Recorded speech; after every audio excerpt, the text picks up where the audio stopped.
Hi guys, welcome to today's Darlings. Today we are going to talk about how to be an evil GM. You should tell them how to be a good GM. What? No, we're not doing that. Everyone knows how to be good GM.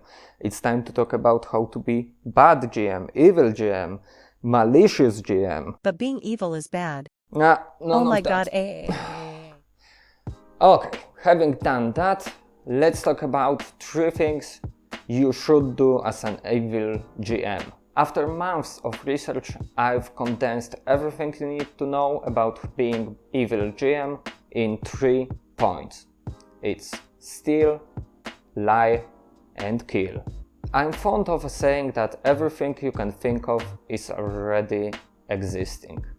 Therefore, no matter how hard you will try to come up with something original, there will be someone who can connect that to something that already exists. Want to start your campaign with your players running to safety from a powerful enemy racing against time? That's Lord of the Rings. BBEG, who wanted to save their loved ones BBEG, who wanted to save their loved ones but ended up being corrupted by evil powers? That's Star Wars. Your players having a boring relationship and suddenly meeting a new mailman who is a Mothman, starting to order more things in order to flirt with that sexy beast, culminating in a bisexual romance?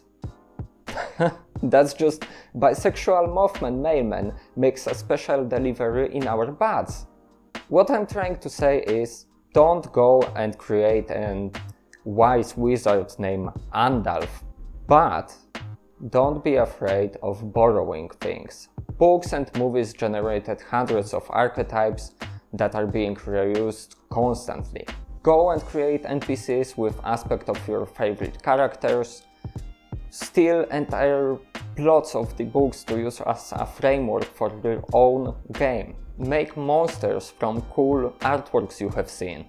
By remixing things someone else created and adding your personal touch, you can create something meaningful that is bigger than some of its parts. Okay, this one will potentially get me in the hot water, but listen to me. It's perfectly fine for GM to lie to their players. My players don't even know my real name, and sometimes I set up a session and don't come to them, so they have to wonder if I'm still alive. You need to keep them on their toes and keep guessing. This will ensure that your game is great. Okay, maybe don't do everything I'm doing. You can start your campaign of lies with changing a few numbers on your dice. Picture a paladin that's been working for some time on, let's say, bringing a devil to the path of light. Paladin is filled with divine faith and compassion, performs an amazing speech about nature versus nurture, convincing the devil to live its ways and live in the light, and rolls a natural 1. At this point, his efforts are meaningless. And dice should never get in the way of good storytelling like this. In such occasions, you can just forgo rolling the dice altogether and just reward your players' efforts with plain success, automatic success. Don't roll that shit here, just you get it, okay? You get it. Same thing applies to fights. Sometimes we come up with an amazing monster that will be a challenging but rewarding fight, and then we play and it's just this fight really drags on. I mean, we've been playing for 50 minutes, it's been like 20 rounds and this monster is still standing, everyone has been down at least 3 times. But what if we subtracted some of that HP from this boss, since he has a lot of those already? Ooh, maybe better yet, maybe he just needs 2 more hits regardless of HP to defeat him. Your players won't really notice any change in HP, since you have this fancy DM screen and everything is on your side of the screen, so honestly, if you ask your players, they probably wouldn't have anything against it. they would probably say, "We love rolling dice, but not for 50 minutes hitting that one guy. Our rolls are shitty, our fingers fail and hurting from touching these resin polyhedras. Just please end this suffering. We just want to romance that one hot guy in the tavern." Of course, my personal preference is to not talk about these things with players, since I feel like it takes something from suspension of disbelief. Kind of like reminding them, hey guys, this is just numbers on papers, this isn't a real world, you aren't invested into it. I guess what I want you to take from this long tirade is that it's perfectly fine to change things on the fly if they don't work out in the game.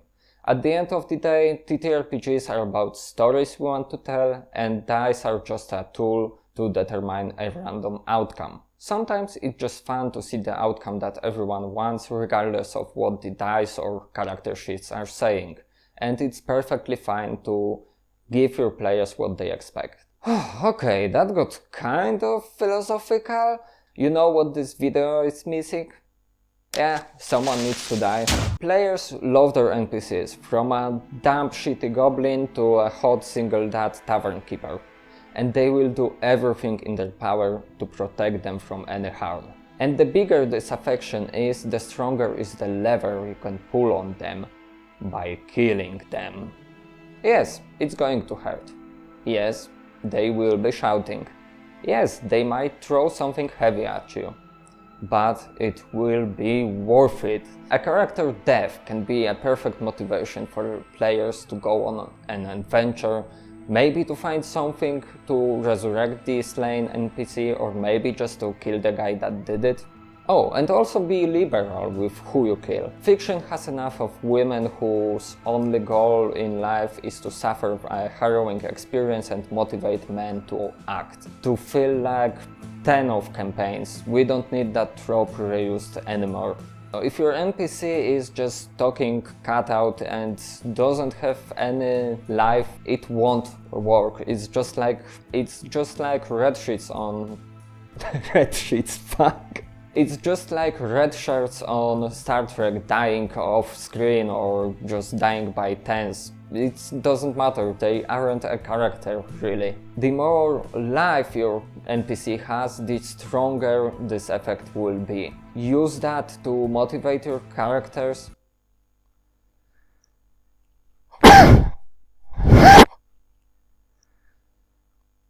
Don't be afraid of killing your NPCs. Your players will hate you for that. They will also love you for that.